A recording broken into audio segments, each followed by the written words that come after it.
जब जीवन में स्वयं ही भक्ति नहीं है, भगवान के प्रति विश्वास का अभाव है, वो वक्ता अगर समाज में राम के प्रति प्रेम जगाने के लिए भी निकलेगा ना, तो परिणाम शून्य रहेगा। इसलिए वक्ता के जीवन में राम की भक्ति की गंगा होनी चाहिए। जटा मुकुट सुर सरित सिर, लोचन नलिन विशाल, नीलकंठ। भगवान शिव को नीलकंठ कहा गया। अच्छा, शिव का कंठ नीला क्यों पड़ा? आप सब जानते हैं कथा को। सागर से हलाहल विष निकला, संसार दग्ध हो रहा था, प्रार्थना करी तो शिव ने उस विष का पान कर लिया। पान करने के बाद हृदय में विचार आया, मेरे हृदय में राम, और ये हृदय से होता हुआ गुजरेगा विष, तो कहीं मेरे राम को तकलीफ न हो।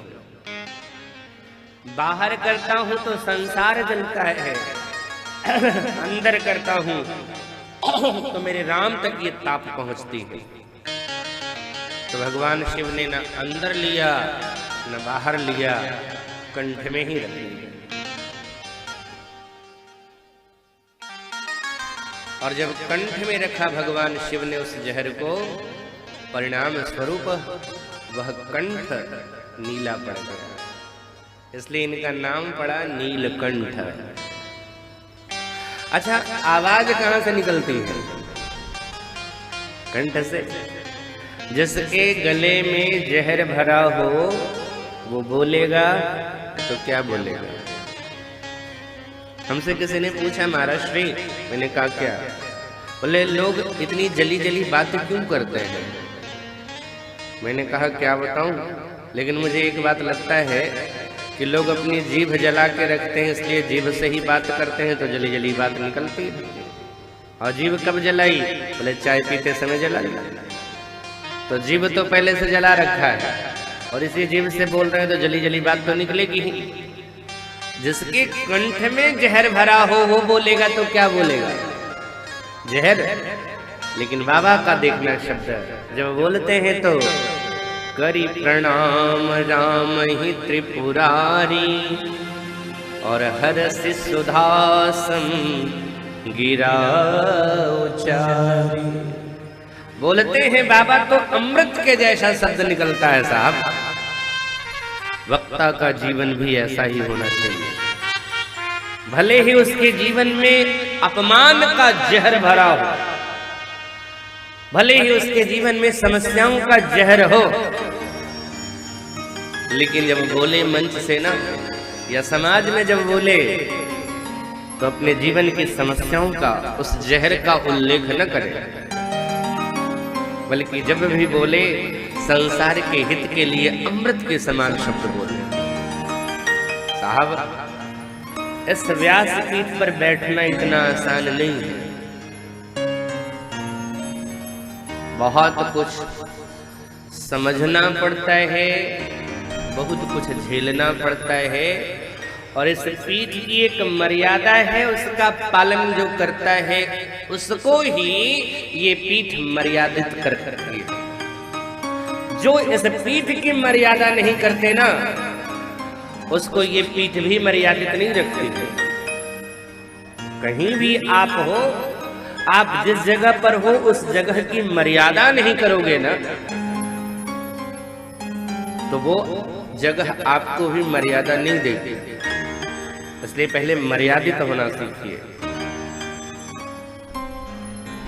मैं अपनी एक बात बताऊं, हमारे जीवन में ज्यादा बार तो नहीं ठाकुर जी की कृपा रही है, लेकिन ये 18-20 साल की कथा के दौरान 2-4 बार ऐसी समस्याएं हमारे जीवन में आई। कभी बुखार लग गया, बहुत तेज बुखार है, फिर भी साहब कथा करते रहे, लेकिन लोगों को ये अनुभव नहीं होने दिया कि व्यासपीठ पर बैठा हुआ वक्ता कोई बुखार से ग्रसित है।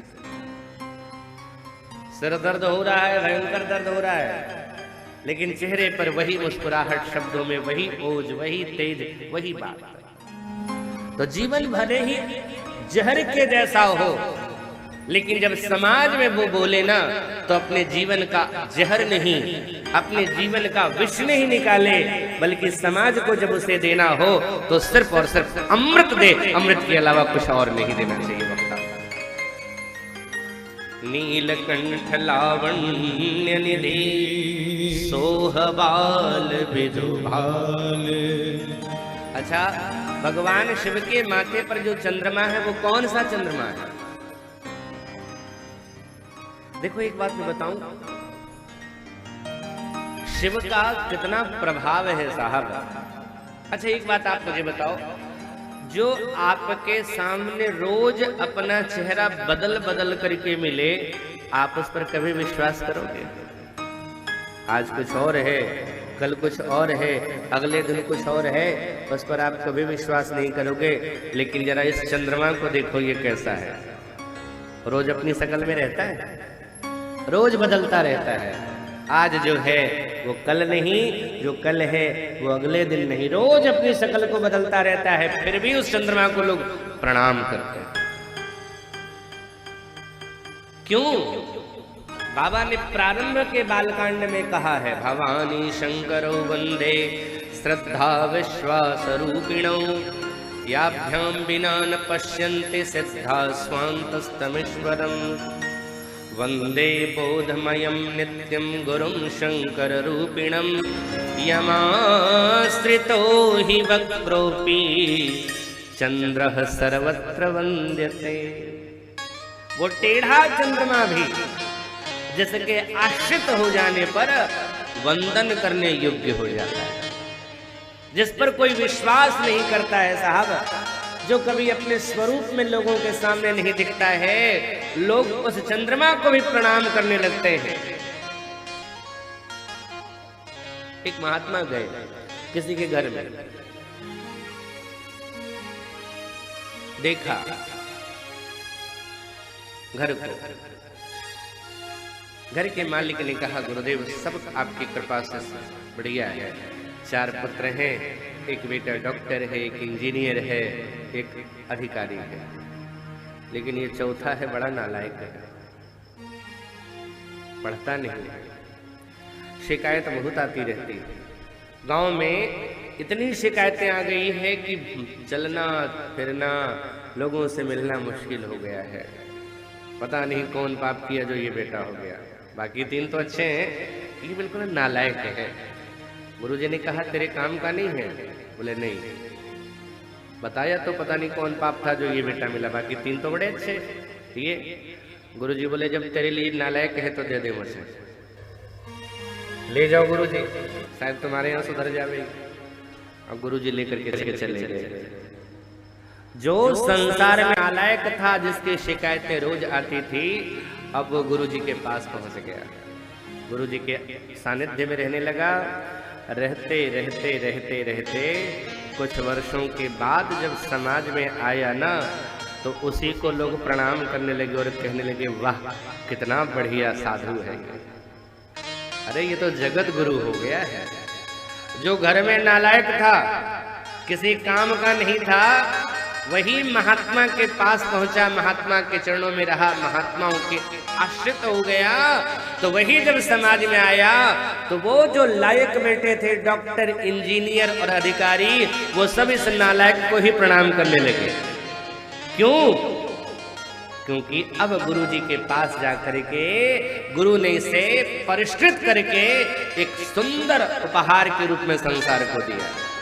यही बात है उस चंद्रमा की, बिगड़ा हुआ है, अपने स्वरूप में नहीं है, रोज विश्वासघात करता है, बदलता रहता है अपने स्वरूप को।